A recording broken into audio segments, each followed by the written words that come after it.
हमनी के जन्म से पहले का गीत है। तू कैसे जान गईलू? काशी गुरु जब जियत रहा तो हे बतावा आज भी पुरन के गीतन में जब रस बा, पुरान गीत, पुरान चाउर, पुरान मेहरारू बड़ी मौके पर कहाँ में आवेली।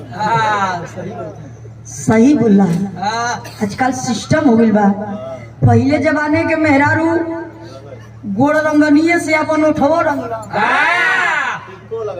वही से टिको लगा अब तो 1800 के लिपस्टिक लक्ष्मी वाला चाहते हैं। यही से तो चाट के मर जात हो सब पहले।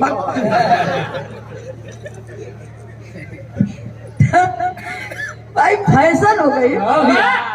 पहले मेहरारू काजल पारन लगावा, दिवाली के दिन काजल पड़ा है तो पिलुआ दवाई में होके सराय आ वही के मेहरारू काजल लगावा। आजकल तब ब्रांडेड काजल आई बा।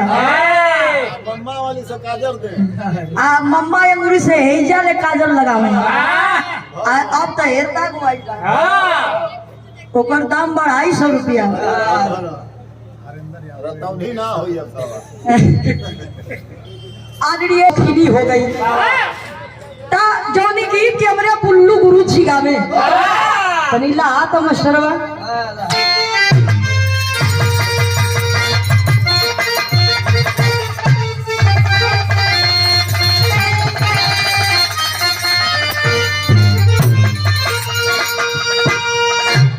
आप ही उमरी मोरी बंगरी रे सखी।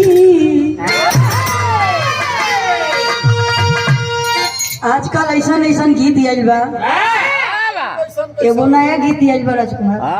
वो कौन कि जयमाल के स्टेज पर चढ़बी तो जनरेटर के तारे काट दे, तोरा ब्लेटर तोरा मजनुआ के पॉकेट में डाल दे। तोरा करे कुछ दिन पहले वो गीत आई रहा कि पिया बलमुआ अब बतावा भला ओ हित गवैया ले पूछल जाके सही बताओ कि मेहरारून का ढूंढी कितना बढ़न हुई। कितना में आती हो? अरे भैया छोटा छोटा पैक बना के पिए के चक्कर। वैसे तो ठीक कहत हुआ ई ढरी। हाँ इनकर भैया पी। हाँ बड़ा बोलो तो ये भैया कम से कम बोलला ता मुंह खोलला भगवान। तो ऐसा गीत यावत बा। खैर ई कुल गीत माटी वाली है, ई कुल धरोहर हो, ई सब थान वाली गीत है। चला एक एक गाँव में क्या गाँव है मास्टर? अरे अब ही उमरी